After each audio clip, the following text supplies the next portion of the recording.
दोस्तों, पूर्व काल की बात है। मध्य देश में एक अत्यंत शोभायमान नगरी थी। उस नगरी में एक सुकन्या नाम की स्त्री अपने पति और सास ससुर के साथ निवास करती थी। सुकन्या एक पतिव्रता नारी थी जो सत्य धर्म का पालन करने में तत्पर और गृह कार्य में दक्ष थी। सुकन्या का स्वभाव अत्यंत दयालु था। वह सदैव दूसरों की सहायता किया करती थी। सुकन्या का पति संजय एक वैश्य था। उसकी अनाज की एक दुकान थी। वह बाजार में लोगों की जरूरत की चीजें बेचा करता था। सुकन्या अपने पति से बहुत अधिक प्रेम करती थी। वह अपने पति को ही परमेश्वर मानकर उसकी सेवा करती थी। सुकन्या नित्य पति से पहले जागती थी। अपने घर का आंगन को स्वच्छ करती थी, फिर रंगोली बनाकर आंगन की सजावट करती थी। उसके बाद वह अपने घर को स्वच्छ करती, फिर स्नान आदि कार्य संपन्न करके वह तुलसी को जल देती थी और देवी देवताओं का पूजन करती थी। इस प्रकार से वह रोज अपने नित्य कर्म करती थी। सुकन्या ने कभी किसी का अनादर नहीं किया। वह सभी के साथ मधुर वाणी में बातें करती थी।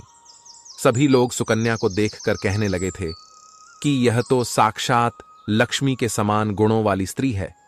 यह अपने परिवार का कितने अच्छे से ख्याल रखती है। इसके अलावा सुकन्या दान धर्म करते समय कभी अपने हाथ पीछे नहीं खींचती थी। उसके द्वार पर जो भी याचक आता वह उसे दान दिए बगैर नहीं भेजती थी। उसके द्वार से कोई खाली हाथ नहीं जाता था। जो भी भूखा उसके द्वार पर आता तो वह भरपेट भोजन करके ही लौटता था, जिससे उसके द्वार पर आए हुए सभी याचक अत्यंत प्रसन्न होकर उसे आशीर्वाद देकर लौट जाते थे। इतना ही नहीं, सुकन्या अपने पड़ोसियों की भी सहायता करती थी। उसके पड़ोस में जो भी गरीब और दुखी लोग रहते थे उन्हें भी वह नित्य भोजन दिया करती थी। पड़ोसियों को जो जो चीजें लगती सुकन्या बिना विचार किए ही दे दिया करती थी, जिस कारण से सुकन्या के पड़ोसी भी उसका बहुत अधिक सम्मान करते थे। वे कहते थे, यह सुकन्या तो साक्षात देवी है, देवी। लोग जब भी सुकन्या की प्रशंसा करते तो वे सभी उसके विषय में अच्छी बातें ही कहते, लेकिन लोगों की बातें सुनकर भी सुकन्या ने कभी घमंड नहीं किया। वह उन सभी को आदर और सम्मान से ही बातें किया करती थी। फिर एक दिन की बात है, सुकन्या की एक पड़ोसन उसके घर पर आती है। सुकन्या उसका स्वागत करती है और बड़े प्रेम से उसे कहती है, हे बहन, हमारे घर में तुम्हारा स्वागत है। आज किस कारण से तुम्हारा मेरे घर पर आगमन हुआ है? यदि कोई वस्तु चाहिए तो मुझसे मांग लो, मैं तुम्हारी अवश्य मदद करूंगी। सुकन्या की पड़ोसन कहती है, हे सुकन्या बहन, आज मेरे घर पर बहुत से रिश्तेदार आए हैं। उनके लिए मैं भोजन बना रही हूँ, इसीलिए मैं तुम्हारे पास रोटी बनाने के लिए चकला बेलन और तवा मांगने आई हूँ। यदि तुम कुछ समय के लिए मुझे चकला बेलन और तवा दे दोगी तो बड़ी कृपा होगी। मैं काम हो जाने के बाद तुम्हें जल्दी ही लौटा दूंगी। सुकन्या कहती है, हे बहन, इसमें क्या बड़ी बात है? अभी मुझे चकला बेलन की आवश्यकता नहीं है, इसीलिए तुम मेरा चकला बेलन और तवा ले जा सकती हो। रुको, मैं अभी तुम्हें लाकर देती हूँ। तब पड़ोसन कहती है, हे बहन, तुम्हारा बहुत बहुत धन्यवाद। आज तुमने मेरा काम सफल कर दिया। मैं अपने मेहमानों को भोजन कराकर तुम्हारा चकला बेलन जल्दी से लौटा देती हूँ। सुकन्या कहती है, हे बहन, चिंता की कोई बात नहीं है। जब तुम्हारा कार्य पूर्ण हो जाएगा तब तुम मुझे लौटा देना। फिर वह पड़ोसन सुकन्या का चकला बेलन और तवा लेकर चली जाती है। कुछ समय बाद अन्य एक स्त्री सुकन्या के घर पर आती है। सुकन्या उसका भी प्रेम से स्वागत करती है और पूछती है, पधारो बहन, आज तुम्हें मुझसे क्या काम है? संकोच ना करो और बताओ, तुम्हें मुझसे क्या चाहिए? मैं तुम्हारी मदद जरूर करूंगी। तब वह स्त्री कहती है, हे बहन, मेरे घर में बहुत गंदगी हो गई है और मेरे घर को साफ करने के लिए मेरे पास कुछ भी नहीं है। इसीलिए मैं तुम्हारे पास झाड़ू मांगने के लिए आई हूँ। यदि तुम्हें कोई समस्या ना हो तो कृपा करके मुझे अपने घर की झाड़ू दे दो। मैं अपना घर साफ करके तुम्हें झाड़ू लौटा दूंगी। सुकन्या बिना विचार किए ही कहती है, हे बहन, बस झाड़ू ही तो है, इसमें क्या समस्या हो सकती है? तुम रुको, अभी मैं तुम्हें अपने घर की झाड़ू लाकर देती। इतना कहकर सुकन्या घर के अंदर जाती है और झाड़ू लेकर आती है और उस स्त्री को दे देती है। वह स्त्री सुकन्या के घर की झाड़ू लेकर चली जाती है। फिर कुछ देर बाद अन्य एक स्त्री सुकन्या के घर पर आती है। सुकन्या उसका भी बड़े प्रेम से स्वागत करती है। सुकन्या कहती है, बहन, क्या बात है? आज मेरे घर पर किस कारण से आना हुआ? तुम्हें जो कुछ भी चाहिए निसंकोच होकर कहो, मैं तुम्हारी सहायता करने का प्रयास अवश्य करूंगी। तब वह स्त्री कहती है, हे सुकन्या बहन, तुम बड़ी दयालु हो। मैंने तुम्हारे बारे में बहुत सुना है और तुम सभी की मदद करती रहती हो। इसीलिए मैं तुम्हारे पास एक छोटी सी मदद मांगने के लिए आई हूँ। सुकन्या कहती है, हे बहन, संकोच ना करो, तुम्हें जो कुछ भी चाहिए मांग लो। यदि मेरे बस में होगा तो मैं मना नहीं करूंगी। मैं तुम्हारी सहायता अवश्य करूंगी। तब वह स्त्री कहती है, हे सुकन्या बहन, आज मेरी बेटी को देखने के लिए लड़के वाले आ रहे हैं, इसीलिए मैं चिंता में हूँ। मेरे पास पहनने के लिए एक भी गहना नहीं है, तो मैं अपनी बेटी को क्या दूँ? उसके पास पहनने के लिए अच्छे वस्त्र भी नहीं है, इसीलिए कृपा करके मुझे आप थोड़े गहने और वस्त्र उधार में दे दीजिए, केवल एक दिन के लिए। जब लड़के वाले देखकर चले जाएंगे तो मैं तुम्हारे गहने लौटा दूंगी। उस पड़ोसन की बात सुनकर सुकन्या कहती है, बस इतनी सी बात? हे बहन, तुम चिंता मत करो। तुम्हारी पुत्री मेरी छोटी बहन के जैसी है, उसकी सहायता मैं अवश्य करूंगी। मैं अभी तुम्हें मेरे गहने और साड़ी देती हूँ, जिसे पहनकर तुम्हारी पुत्री राजकुमारी लगेगी। फिर सुकन्या अंदर जाती है, गहने और साड़ी लेकर आती है और उस पड़ोसन को दे देती है। वह पड़ोसन प्रसन्न होकर सुकन्या के गहने और साड़ी लेकर चली जाती है। फिर शाम हो जाती है और अन्य एक पड़ोसन सुकन्या के घर पर आती है।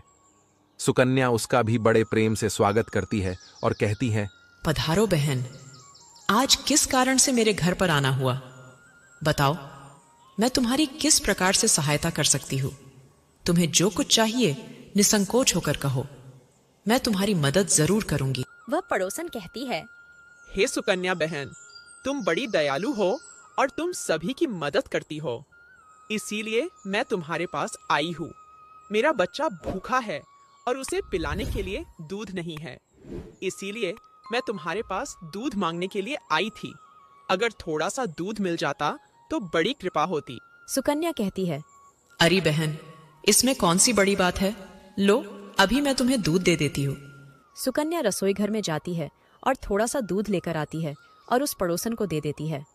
इस प्रकार से सुकन्या अपने सभी पड़ोसियों की मदद कर देती है और प्रसन्न होकर घर का काम करने में लग जाती है।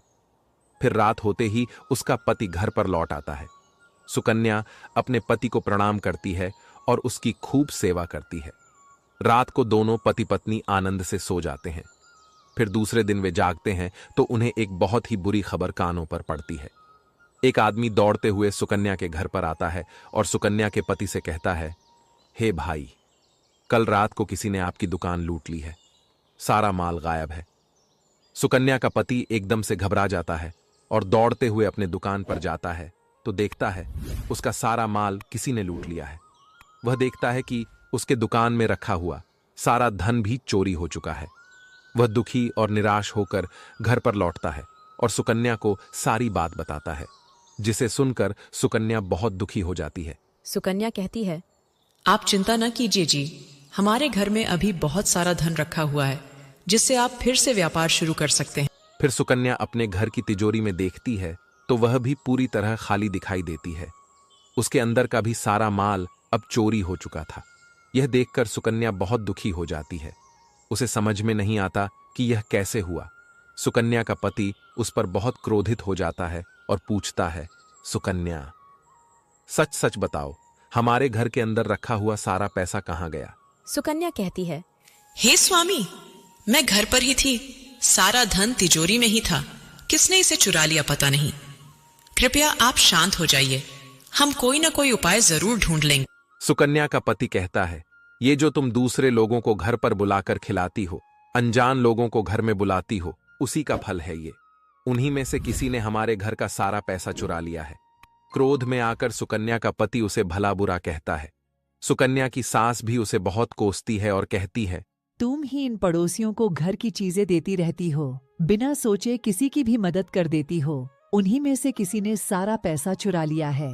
घर के सभी लोग सुकन्या को भला बुरा कहने लगते हैं। फिर सुकन्या अपने पति को दिलासा देते हुए कहती है, हे नाथ, मैंने मेरे कुछ गहने हमारी पड़ोसन को दिए हैं, मैं उसके पास से गहने लेकर वापस आती हूँ। फिर सुकन्या उस गरीब पड़ोसन के घर पर जाती है तो देखती है उसके घर पर कोई नहीं होता है। वह स्त्री भी घर छोड़कर सुकन्या के गहने लेकर भाग गई होती है। सुकन्या निराश होकर घर पर लौटती है और अपने पति को सारी बात बता देती है। सुकन्या की बात सुनकर उसका पति आग बबूला हो जाता है और सुकन्या को भला बुरा कहने लगता है। सुकन्या का पति कहता है, हे सुकन्या, तुम बड़ी मूर्ख हो। तुम्हारे ही कारण हमारा सारा धन वैभव चला गया है।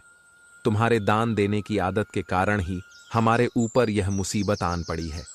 अब तू इस घर में नहीं रह सकती। तू अभी इसी क्षण इस घर को छोड़कर चली जा।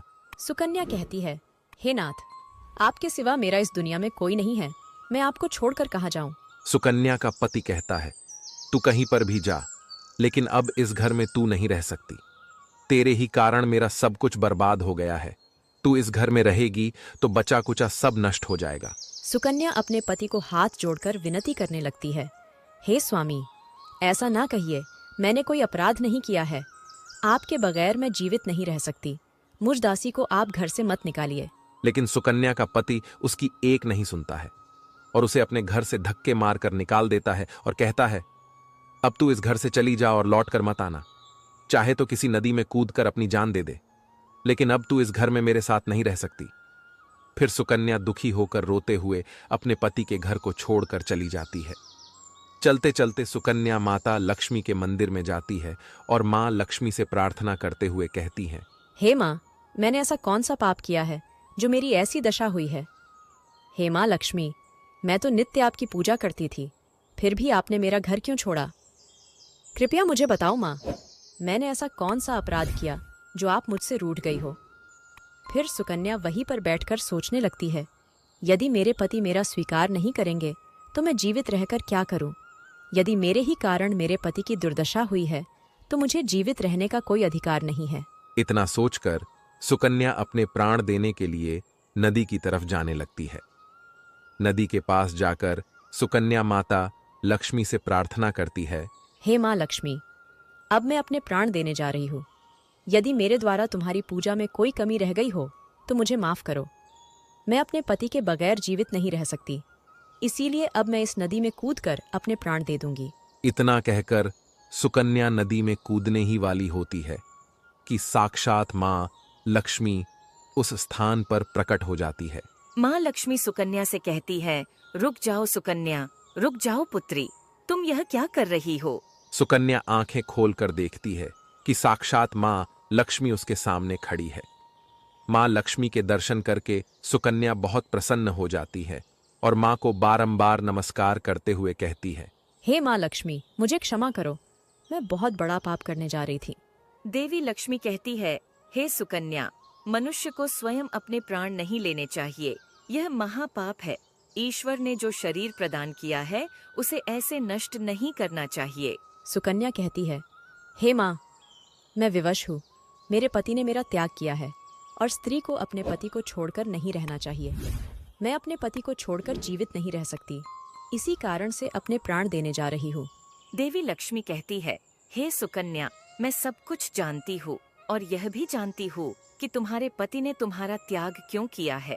ये सब तुम्हारी ही भूल के कारण हुआ है। तुमने अनजाने में कुछ ऐसा चीजों का दान किया था जिस कारण से मुझे तुम्हारा घर छोड़कर जाना पड़ा। जो भी स्त्री अपने घर की इन चीजों को दूसरों को दे देती है, उनके घर में मेरा वास नहीं होता है। मैं उन वस्तुओं के साथ ही उनका घर छोड़कर चली जाती हूँ। तब सुकन्या कहती है, हे माँ, ऐसी वह कौन सी वस्तुएं हैं? कृपया आप मुझे बताइए, मैंने कौन सी वस्तुओं का दान किया जिस कारण से आपने मेरे घर का त्याग किया है? देवी लक्ष्मी कहती है, हे पुत्री, अब तुम ध्यान से सुनो। मैं तुम्हें उन चीजों के बारे में बताती हूँ जो किसी भी स्त्री को दूसरों को नहीं देनी चाहिए। इन चीजों का दान करने पर मैं उस घर को छोड़कर चली जाती हूँ। हे सुकन्या, सबसे पहली वस्तु है चकला बेलन और तवा। किसी भी स्त्री को अपने घर का चकला बेलन और तवा कभी दूसरों को नहीं देना चाहिए। रसोई घर में इन वस्तुओं का महत्व सबसे अधिक होता है। इन वस्तुओं की पवित्रता सदैव ही बनी रहनी चाहिए। इन्हीं वस्तुओं से भगवान विष्णु को प्रसाद बनाया जाता है और तवे पर बनी पहली रोटी भी गाय को खिलाई जाती है। इसीलिए इन वस्तुओं को हमेशा स्वच्छ और शुद्ध रखना चाहिए। दूसरों को देने पर ये अपवित्र हो सकती है और फिर इनका उपयोग करना अशुभ फल प्रदान करता है। इसीलिए सुकन्या, तुमने अपने रसोई घर के चकला बेलन और तवा अपनी पड़ोसन को देकर पहली सबसे बड़ी भूल की है। आगे माँ लक्ष्मी कहती है, हे सुकन्या, अब तुम दूसरी वस्तु के विषय में सुनो। तुमने अपनी पड़ोसन को अपने घर में रखी हुई झाड़ू ही दे दी। जिस वस्तु में मेरा सदैव वास होता है, जो वस्तु मुझे सबसे अधिक प्रिय है, तुमने उसे ही दूसरे को दे दिया। तो फिर मैं तुम्हारे घर में कैसे ठहरती? हे सुकन्या, जो स्त्री अपने घर की झाड़ू दूसरों को दे देती है, मैं उसके घर को त्याग देती हूँ। झाड़ू से घर की स्वच्छता की जाती है और जहाँ पर स्वच्छता होती है, उसी स्थान पर मेरा वास होता है। ध्यान में रखना सुकन्या, घर में झाड़ू को हमेशा छिपा कर रखना चाहिए। झाड़ू पर बाहरी व्यक्ति की दृष्टि भी नहीं पड़नी चाहिए। झाड़ू एक अत्यंत पवित्र वस्तु है। इसे पैर नहीं लगाना चाहिए और इससे कभी विष्ठा आदि प्रकार की गंदगी साफ नहीं करनी चाहिए। माँ लक्ष्मी कहती है, हे सुकन्या, अब तुम तीसरी वस्तु के विषय में सुनो, जो एक स्त्री को कभी दूसरों को नहीं देनी चाहिए। वह वस्तु है आभूषण। एक स्त्री को अपने आभूषण कभी अन्य महिला को नहीं देने चाहिए। मैं सदैव ही आभूषणों में वास करती हूँ। स्त्री के 16 श्रृंगार में गहनों का बहुत अधिक महत्व होता है। एक विवाहित स्त्री को अपने आभूषण कभी अन्य स्त्री को पहनने के लिए नहीं देने चाहिए। जो स्त्री अपने आभूषण अन्य स्त्रियों को देती है, उसके जीवन में दुर्भाग्य आता है। हे सुकन्या, अब मैं तुम्हें चौथी वस्तु के विषय में बताती हूँ।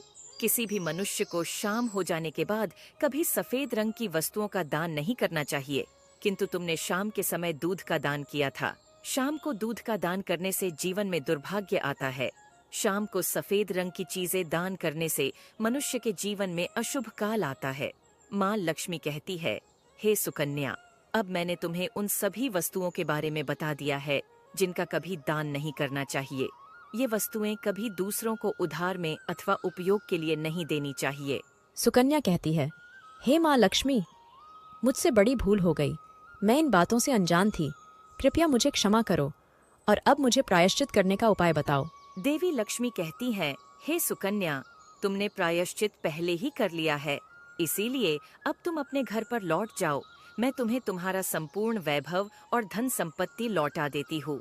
इतना कहकर माँ लक्ष्मी उस स्थान से अंतर्ध्यान हो जाती है। फिर सुकन्या भी माँ लक्ष्मी को धन्यवाद करती है और उस स्थान से घर की तरफ जाने लगती है।